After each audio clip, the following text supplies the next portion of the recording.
don't have a pun exactly, but I do have an announcement, which is to make sure that you Reconstructionists are so informed that Volsi rituals can be performed with a Snickers bar.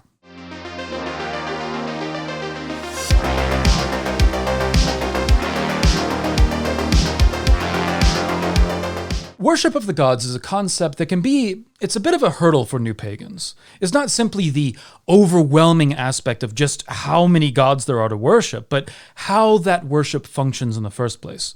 A central point within many polytheist religions is that of reciprocity. We find it in ancient Germanic culture expressed by Tacitus, and it's expressed throughout Odin's Havamal. And it captures the philosophy behind fostering relationships with the gods. Reciprocity is the main conceptual ingredient to ritual and offering, so let's explore it a bit. An important cultural element to learn about with respect to reciprocity with the gods, especially among heathens, is the gifting cycle. In many heathen cultures, it was customary to start a cycle of gift-giving between friends.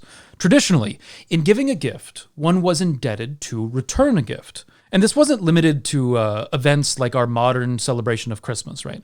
It was a general expression of friendship between friends, fostering the frith between them.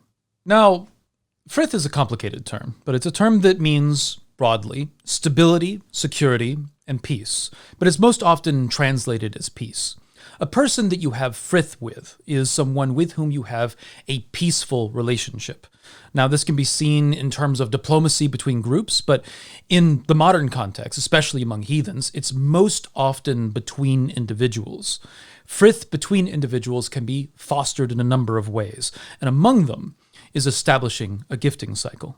Now, in the modern expression of the gifting cycle among heathens, gifts are not limited to physical items. It can be something like being the person there for them in a time of need, such as listening to them vent their frustrations, providing them a place to stay while traveling, or helping to care for someone when they're ill.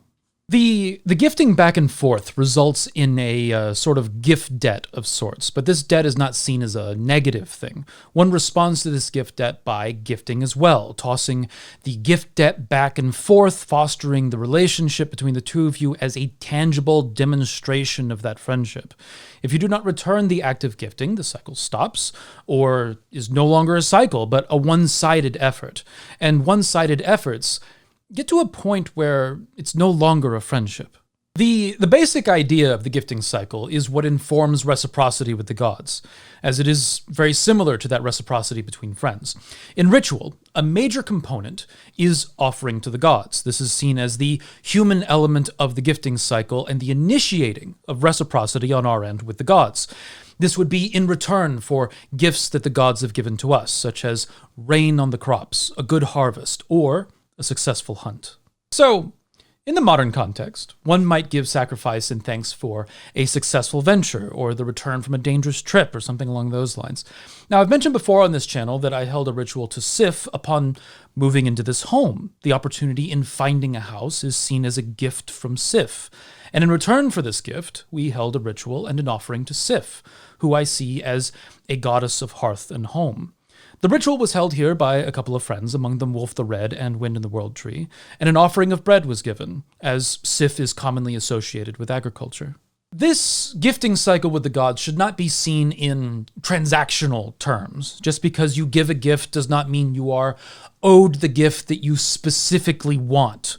Reciprocity with the gods is not to be seen as big offering makes for a big gift, or that certain desires that one might have from the gods have certain costs in order to, say, activate a gift from them. This would be seeing reciprocity in terms of bribery and looks at the gods not as that which you are building a relationship with, but as a sort of store. The motivation behind the gifting cycle is supposed to be that of a mutual friendship, not one of creating an unpayable debt. This is why giving extravagant gifts might be seen as impolite in some instances, unless it is in return for something that is also extravagant. Toxic gifting is a thing, believe it or not. A gift with an unstated intention of expectation can be seen as an attempt to purchase friendship, or to have the expectation of a returned favor in the future without directly stating it. And this corrupts the motivations behind the gifting cycle. For example, if somebody comes up to you and goes, "Hey, I'm giving you a car. Your response might rightfully be, all right, what does this guy want from me? Ideally, in the case of the gifting cycle, and in the case of ritual with the gods, a gift is freely given. It is customary to return the favor, but to suggest that the receipt of a future gift is the intention of giving a gift today would be a misunderstanding of the dynamic. The point of the gifting cycle is the gift that's given today. And then in the future, the point is still the gift that's given in that moment, which allows for the continuance of the cycle. Those of us in gig economies might appreciate the expression of the gifting cycle. Whether you've traded shifts in retail to help out a snag in a friend's schedule, or done a favor for a friend and, say, a collaborative project, or handed a gig off to a friend, the point in the moment is the favor. And it would be customary for that same friend to have your back when you need a shift trade due to a snag in your schedule, or if you need a collaborative partner in your own artistic pursuit, or might call you when there's a similar gig available. The continuing trade is an aspect of this gifting cycle. And it's important to consider that the gods' whims might ebb and flow. Their gifts are given freely, and sometimes they favor you, other times they may not. And so we freely give gifts to them, in hopes of establishing reciprocity with them, and in so doing, building a gifting cycle with the gods, with trust in them as a centerpiece. When heathenry was commonplace, offering was made in hopes of a good harvest. This was in hopes that the gods would do their part, such as bringing the rains and ample climate. But this did not mean that we did not tend the fields, nor care for the livestock. Humans do our part within what we can control, and the rest is up to the gods. The gifting cycle continues from the last harvest. Gifts are given, and there is hope that reciprocity lives on. Now, in the ritual that I mentioned, where bread was offered to Sif, did a loaf of bread appear in Sif's hearth in whatever realm that the gods reside? Like, poof, there it is. Probably not. There are several ideas on the concept of offering, and we don't necessarily know what specifically different heathen civilizations might have thought on concepts like this. But typically the concept was that for burnt offerings, that smoke carries the offerings to the gods in whatever form. And in other cases, a sacrifice might take place, and the offering is, at least in part, eaten as part of a celebratory feast. Now, there's a number of different ideas on offerings that I've covered in my video on offerings, which I will link below. But what does a deity do with bread or incense or votive offerings? Given how polytheists typically conceive of the gods would not need sustenance, at least not in the same way that we do. So an offering of bread does not necessarily help nor hinder them at the end of the day. Do the gods need these gifts? Probably not. The gods existed long before we ever started ritual and will exist long after humanity's end. The idea that ritual or worship fuels the gods as far as their existence is concerned would be something that is not only ahistorical, but illogical considering the nature of the gods as traditional polytheists understand them. So I guess we should ask, why do we make offerings to the gods? If they don't need the gifts, nor can they really access them, depending on your conception, why bother? It's a decent question, so let's take a look at something that is comparative. Why make a toast to a friend at a meal for their accomplishments? Why send a thank you letter? These things do not offer a tangible value. You can't use them or eat them, and yet these actions foster frith. They strengthen a relationship. They are demonstrations of that relationship's value. You don't need a toast to survive. The point of gifting is not to provide a basis of sustenance. It is to show appreciation and foster frith, thereby deepening the relationship. Let's talk about cats for a minute. There's not really anything that Calcifer, my cat, does that I need in order to survive. But there are times when he jumps into my lap, whether I want him to or not, and he makes himself comfortable.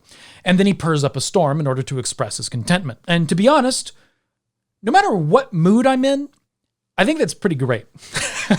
That is, in essence, a similar element of the gifting cycle. Our offerings can be likened to a sort of purr for the gods.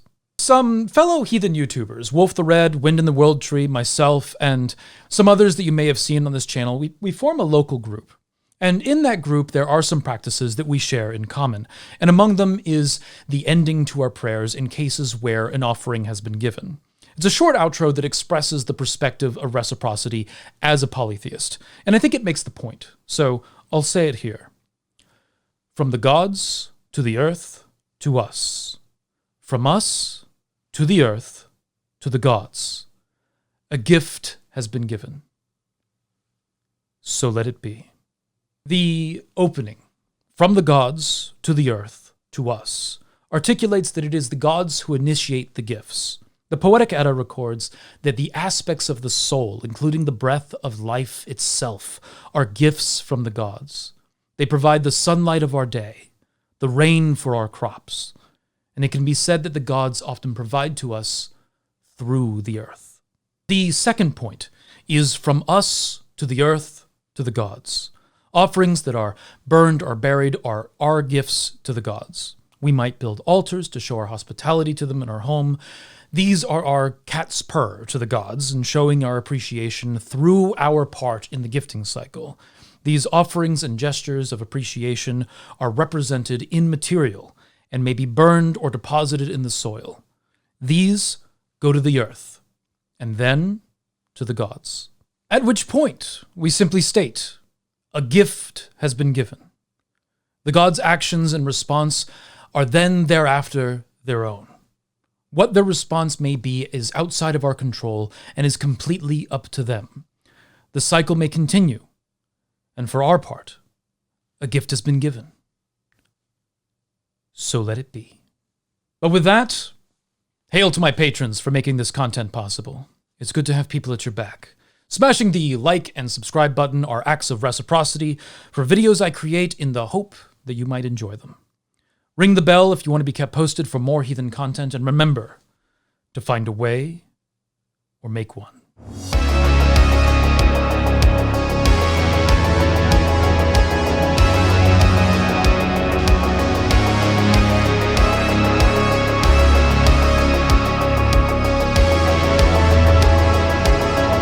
One day they'll see. One day they'll all see.